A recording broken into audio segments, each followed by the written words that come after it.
Welcome to the AnyVerse podcast, a podcast where the members of the AnyVerse Minecraft series get together and talk about their week in their personal AnyVerse world. Hi, I'm DarkSolidX, also known as Solid. I'm Fizzy, also known as Fizzbolt. Hi, I'm PB from PbPlaysMinecraft. And I'm Torfi from Torfi74. Awesome, and what have you guys been up to this week in your AnyVerses? Well, this week I have been busy and I've been low on energy, so I've been working on my horse stable. So I made like few chamber of horse stable next to the mountain on the other side of where I have my other farms. And that's the side that I'm gonna keep all of the animal farms. But I'm starting off as the horse stable, and I left like a big area for like the horses to run around, and I have tracks for you to test out how high they jump, how fast they run. But it's really cool, and I have a second floor where I install a horse ladder. And if you don't know what a horse ladder is, these blocks that you put on, and it's almost like in a vertical, kind of slanted. And when you take the horse and you run into the wall, he just zooms right up to like 5 blocks high, and then it'll be on the second floor. And I use that as a horse ladder, and I have 2 floors of stables, and I might have to extend it a little bit more to get more horses in there. But that's what I've been doing. This week I've been dealing with villagers like crazy. I decided to vacate them all from the inside of my Taurus, and I tore down all of their houses, and now they're just like lined up in boats to the south in this, I guess it's like just a grass wall. I just surrounded them in grass so stuff they can't get to them. But they're still just sitting there in boats and all lined up and everything. And I just don't want stuff to get to them, and I'm gonna build them a nice little area to live in, maybe cover it with another glass structure, a big glass dome, but I haven't decided yet. Though that'd be kinda cool, kinda like the Under the Dome kinda deal if you've ever read that book from Stephen King. But I need to get them all sorted so I can know what I have by way of librarians and set up another breeder and give them little farms to work at. But their moving took so long. I think I made maybe a stack of boats. I actually don't remember right now how much I made, but it took so long. Now that sounds super, super intense. This week, I had the intention of starting a build that would eventually turn into like a trader villager hall, but it ended up. So I talked about how I was going to do it in the Dark Oak Forest, relive, my first villager hall, and I did in fact clear out an area of Dark Oak Forest where I was planning on doing it. It was right next to where a whole bunch of Dark Oak Forest burned down thanks to some lava pits. But at the end of the day, I didn't really like the area. I was looking for a hill that where when you were on top of it and you looked all around you, it was all Dark Oak Forest. And I couldn't really find an area like that close enough to my base that it would be kind of worth it to have the trading hall there. So I ended up walking around. Well, I was walking around the Dark Oak Forest trying to find a better spot in the Dark Oak Forest. And I ended up popping out next to this plains right next to a taiga and a mountain, and I saw it and I was like, wow, this is picturesque AF. And I immediately was like, oh, I could see something going here. I could totally see something going here. And I decided to build something there, and that's where I've decided I'm going to build, I guess, sort of like a villager recreation center or something like that. I don't know. The inspiration is very much like the Apple office, how that kind of looks. It's sort of like that inspired aesthetic along with sort of like a space station-y aesthetic, and sort of a recreation hall or a recreation building, sort of like in the college where there's things that you can do inside of it, several rooms, several things.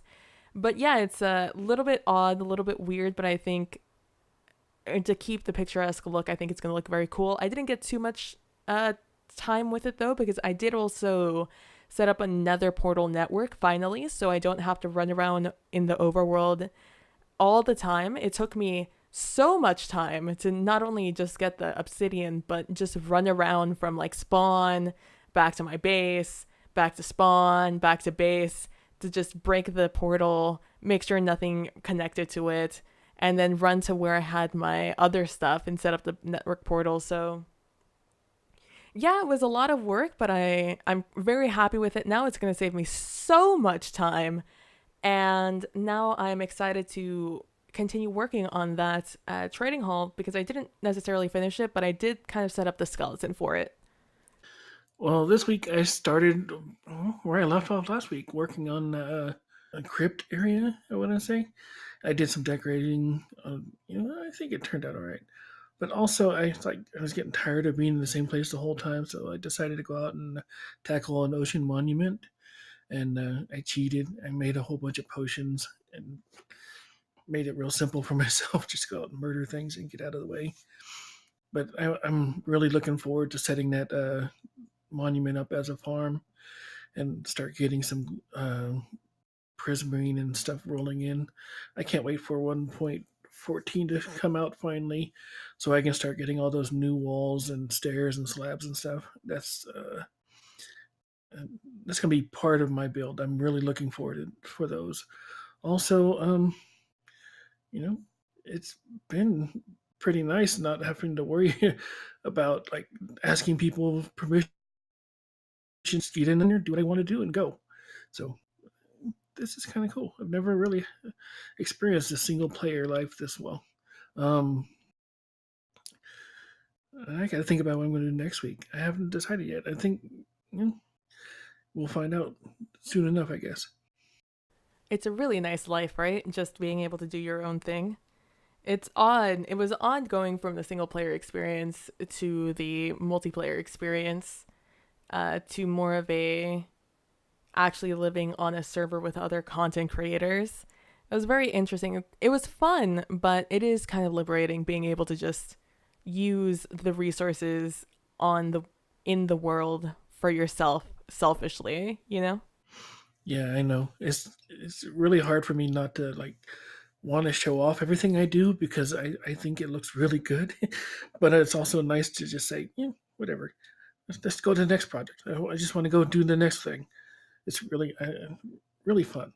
Well, it's good that you're enjoying the single player, because this episode I did not, because like I said before, I had a personal designer who helps me, who designs everything for me. And this time when I was trying to design the horse stable, no matter how hard I tried to make it look nice, it just looks blocky or ugly or not right. And I'm like trying and trying, and it doesn't. And I spent most of the week just trying to figure out how to make it look nice. And I finally came up with a design that I said, okay, it does not hurt my eyes, so I'm just gonna go for this design. So yeah, I'm really struggling with the single player. Well, look at it this way. Maybe it's like a way to force yourself to, learn how to decorate and stuff like that. I don't know. That's how I'm looking at it. Like, I don't have the help of people to do interiors now, like I had on my on all the other multiplayer servers we've been on. So now I have to actually look at this build and figure out how do I make a sink? How do I, decorate this little cubby over here? It's kind of nice. I really, and then you go and look at other, content creators and see what they've done and still try and do your own spin on it because you don't want to copy anybody. But, it, you know, there's a lot of people out there that know what they're doing. And it's nice to see that we have such a big pool of talent to draw from. Another hard thing I find, or something that's a hard thing that I find about being a single player is you have to go and get everything yourself. When you're on a server, there's like people set up shops and it's like, oh, I need a bunch of glass. Okay, well, I'll just go to the glass shop and buy it. But when you're single player, you're like, oh, glass means I need to go to the desert, then I need to smelt it, then if I want to dye it. So that's like a problem I found with making my Taurus is it's like, oh man, I have to go to the desert again. And I haven't actually added any layers since the last time because I was still smelting glass. and I'm just like, I'm just gonna focus on something else and give that a break. But I like that with multiplayers. You have all the shops or people there to go and trade with, and also getting the inspiration just from other people's builds around you. You can see one of them and be like, "Oh, that's really neat. I have a good idea, a way to, that gives me inspiration and stuff." In single player, it's really fun to you got to try out your own things, but it just takes time with getting all those resources. For me, that's almost my favorite part of Minecraft is coming up with a way to do it. It's like, Lord knows who said it first, but it's sort of like you always hire the lazy man because they're always going to find the most efficient way to do something, the fastest way to do something. And that's sort of how farms are for me because it's like you, I'm using a lot of glass. My nether hub sort of idea and paths are going to be pretty much solely glass, and that's a lot of blocks that I'm going to have to do and dye and whatever. And so it really I mean, I'm putting it off a little bit, but that's because I have plans for like setting up this special sand quarry thing that's going to be sent directly to a super smelter that I've never made in my life, nor do I really know how to make it. I've never made one before. So I'm looking forward to learning how to do that. But that way I don't have to worry about it. I can just, go dig up some sand really quickly because, diamond shovels eat through sand like nobody's business. And really, I have some limiters that are kind of stopping me from doing those other things. But for me, it's kind of fine because I have other projects to work on anyways, like food that I still haven't started working on.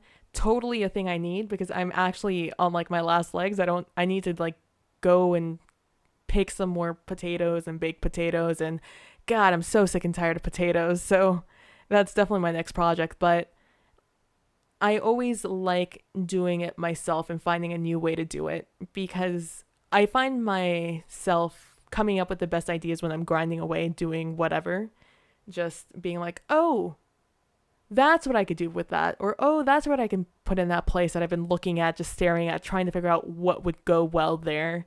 So for me, the grinding is kind of the part that inspires the most innovation for me. Well, I do agree that the grinding is enjoyable at times, but what I really do miss is the shops. Because not buying the shops, but making your own shop and selling your own stuff to see how good your shop is doing. And no, I have an invention. It's a vending machine where you put a diamond in and you get like a certain amount of item back. And I usually sell core ores because with the ores you could turn it to either blocks or you could use it for redstone stuff like the comparator. No, yeah, the competitor and uh the observer blocks, and you could use that or no just for building, and it's your choice. But I miss selling uh core ores, and I miss working on my shop because like a lot of things is for the grinding is tedious because I do like to gather sand, I do like to gather wool, I do like to do all of that, but I can't do all of that by myself within a good reasonable time. So it's good to have someone do some of the stuff for you while you do the other, which makes the progress a lot faster. So that's what I do miss about the multiplayer. Well, I guess that's the difference between wanting to finish the game quickly, though, right? Because in single player, you're kind of forced to limit yourself on how quickly you can do something. In servers, it's easy to finish the game within the first day because everyone is just doing the same thing and working as a well oiled machine, doing what they've always done in Minecraft and sticking to their own sort of niches. And they're doing it super fast. But in single player, you are your own person. You have to go at your own pace and have to come up with how to do everything yourself. And you have to think of your projects in a way where you have to work within your limits, within what you have, and then improve on it in the future or create another building for that, or compare, your first build, your first area to your second and your third build, because in those builds you had way more resources and you felt comfortable using certain things for bulk building materials.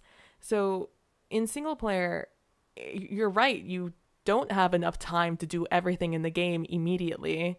You kind of have to pace yourself and be like, okay, this week or this month, I'm going to make sure I build that sheep farm so I have a good sustainable source of wool, or I have a flower farm so I have a good sustainable dye farm.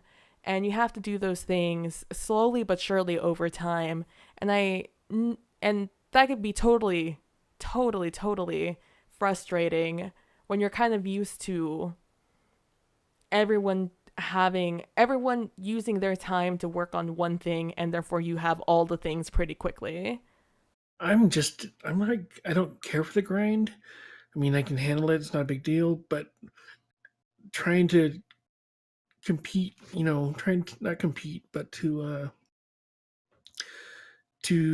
gather material in the limited amount of time that I have to actually play the game is making it harder on me. But I just have to decide what is important and then go for it. Like, do I really need all that quartz? Should I build everything out of quartz like I like to do because it's such a nice block? Probably not. Well, a lot of people they talk about finishing the game and end game stuff. And no, in my mind, I believe that the game Minecraft will only end when you end. And even if you get like the final stuff, like the beacons and the course and the ocean monuments and everything, it's still not done. Cause yeah, as long as you have your own creative mind, then you could constantly work on it and constantly expand everything. And I never explained how me and my personal designer work, because what she normally does is I always gather the stuff for her, like all of the wood, all of the ores, all of the diamonds, all of the farmer stuff. I've always gathered that for her. And then all she does is she builds and she builds, and I let her build. And regardless of what I think, you know, she, she does what she loves, and she loves building. And I love gathering stuff. I love making stuff. I love hoarding stuff. And no, and it's like a perfect mix where she builds and I gather. And then she runs into like a redstone problem, what she tells me, and then she lets me do it without any complaint, and or telling me how it's supposed to be. All I needed to know is how she no what she wants working, and then I do it for her and with as much room as she gives me. So that's how I'm able to compact everything to work with her. And yeah, so that's the whole aspect between me and my personal designer and how we work. Because she never sits there and tell me that I should use this block or that block. No, she does it, and I let her do it. And then yeah, so that's what I'm missing in this series, and I'm really struggling to make her proud of my builds. That's what I'm really struggling with. Have you thought about just going to her and asking her to give you a palette of stuff to build, like thing of colors and blocks and stuff, and then a architectural design, like if you should go with modern or medieval and stuff like that, and then going from there and then just be like, hey, so what do you think of this, or what would you change of this and stuff like that? Have you ever thought about coming to her with those kind of things? Also, if you do go to her and you start building stuff, once you start laying out some designs and getting a pattern going in your building style, it makes it easier to continue on with that style. Well, I do know her palettes that she likes using. The problem is putting them together to make it look nice. Cause I've tried using her palette and I can't make it look nice. I mean, I picked up quite a few things from her, but then I can't really make it look as nice as it is in my mind. So it's just something I might have to practice more, and if worse comes to worse, I'll just have to go to her. Yeah, I mean, the consultation goes a long way. Just even because she may have her palettes, but she probably has a reason for those palettes, you know? I mean, I'm no builder in this game, but from what I've seen from other people who are big builders, like they may have a palette, but like they have a specific reason why in this build they are using this block instead of that block.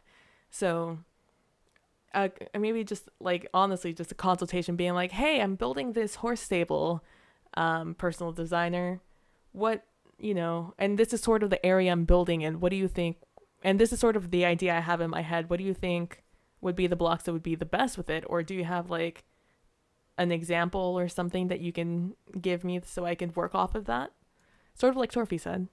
Well, sometimes some people they can do stuff, but they can't really teach. And in order for you to learn, you have to look and touch, not just imagine from afar, but actually be there to actually see the representation of it to actually understand it. And I think that's how I learn from her, is not her telling me what to put or how to put, but more of her showing me. So maybe another suggestion would be to go to Google and look at some images and look at something that's similar to what you envision in your mind, and then use that as a template. That's kind of how I do some of my builds. That's a good idea. I do that sometimes too. If I want to build like a stable, I'll go and I'll look at Minecraft stables and then I'll be like, okay, I like that element and I like this element. And then I'll go into a creative world and try and add in those bits in the way that I like it to look and how it looks good to me. I think I have a problem then, because I've Googled the horse stable uh, earlier in the week, and every picture I go through, I'm always like, nah, meh, nah, because it's just doesn't feel right to actually, because I don't know, but the way it looks, and it doesn't look right, like how she would make it or how I would envision it in my head. So I mean, even though I would get like a certain placement for it, it still doesn't feel right to me. Building is very subjective to what you see in your head, and then how it actually comes out. Because there's things I see, it's like, man, I wish I had sharper corners on these blocks, or more rounded edges or something, but they don't always come out that way. So you just have to kind of play around a lot and hope you get what you're looking for. Well, like I said, it'll just have to be one of those things where I have to work on it some more and try to better myself. That's usually my weakest point, is actually building it beautiful state. It's all really about trial and error. You can try a bunch of stuff out and you just got to mess around and mix things up and see what you like and what you don't.